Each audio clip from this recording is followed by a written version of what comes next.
What's going on, everybody? Thanks a lot for joining me. Today I'm going to be creating an anti-design design poster for one of the CDs in my collection. I don't know what the album is going to be, but since we're doing anti-design, this is my color palette.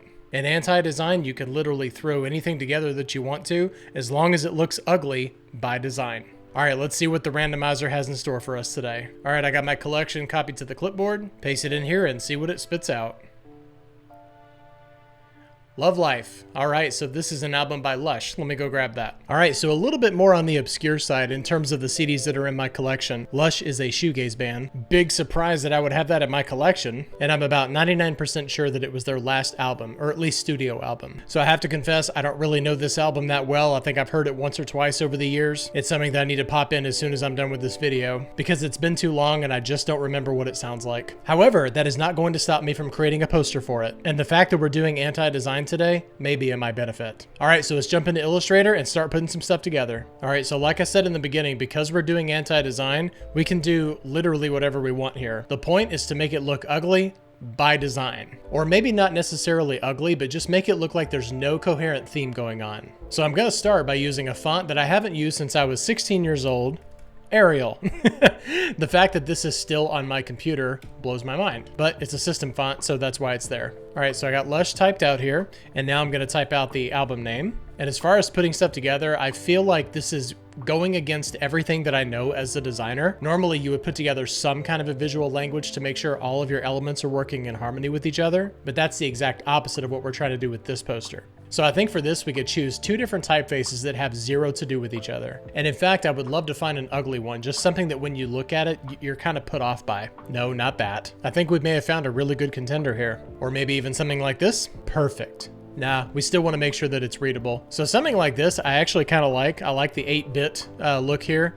And these two together, putting these two next to each other, there's such a conflict here that I think it's going to work just fine. And for some reason, I want to make this lowercase and contrast it with the uppercase here. And when I think of anti-design stuff, I think of things that don't work with each other at all, type that is nowhere near kerned properly, and just a mishmash of different things to jar you when you look at it. So we don't have to do too much in terms of the type here, but our end product is going to look crazy.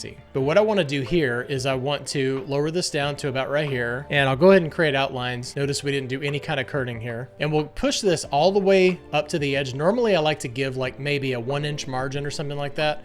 This time I'm going to do a 1/4 of an inch margin, just to where it's not touching the edge of the poster, but it's just too close for comfort to give a nice margin to make it look good. All right, so I'm going to do a step and repeat here, and I'm going to make it to where they're not doing this and they're not nicely spaced out, but it's going to be something kind of like this. Actually, I need to turn off my smart guides for this. So we're going to have it go right there, I think, and then we'll do a step and repeat.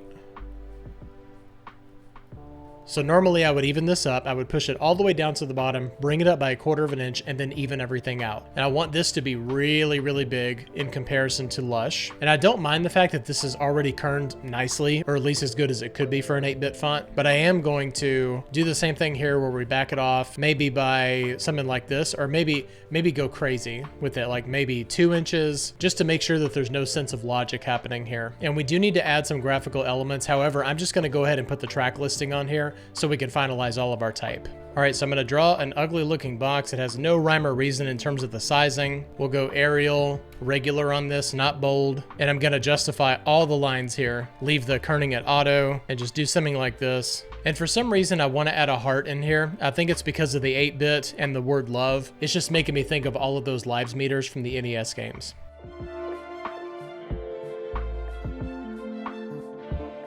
And let's make it red, just a standard plain boring red with a black stroke around it. And I think we'll do the most basic blue that we can. And we'll do the same thing over here, but I want it to be a little bit more of like, you know, system default blue. And then we'll leave that last one right there as maybe red. And then for Lovelife, we will do this red. And then I think I'm gonna do a very dramatic step and repeat here, but I'm gonna play around with a couple of things, so I'm gonna speed this up.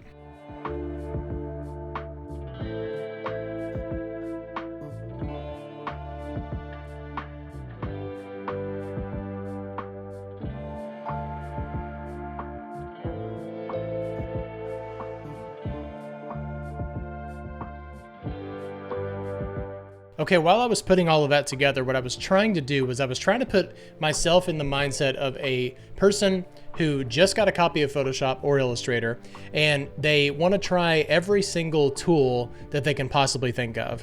That's not exactly where I ended up going with this, but I was trying to put myself within that mindset. You know, you just have to think of somebody who doesn't know anything about design, and they just think that you can just put text anywhere and have it work. And obviously this person in my mind has no sense at all of any kind of spacing, margins, anything like that. Okay, so what I'd like to do now is bring it into Photoshop and see if we can make it even uglier. Okay, so I'm thinking to myself, what does every young person do, myself included when I first got Photoshop, when they want to play around with some effects in Photoshop? Smoke. All right, so we're gonna drag this on top, and basically we need to make this look like I don't know anything about blending modes. All right, so I just went through all of them, and I don't think there's any better contender than luminosity right here, because almost all of the other ones are actually starting to make it look good.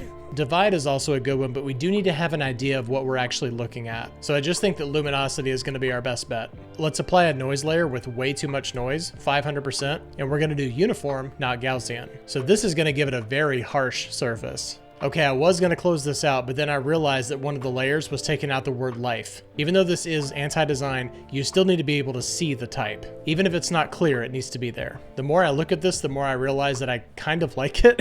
It just depends on what you're designing for. This might actually work for something, but I don't think it works for this album. Anyway, let me know what you think of this poster in the comments. All right, well, thanks a lot for watching me make that anti-design design poster. That was kind of fun, actually. I've never done one before. If you'd like to see more, let me know in the comments. If you like this video, please hit like and subscribe at the bottom and click the bell for notifications to be notified of all future content. Thanks a lot for watching, and I'll see you next time. Bye-bye.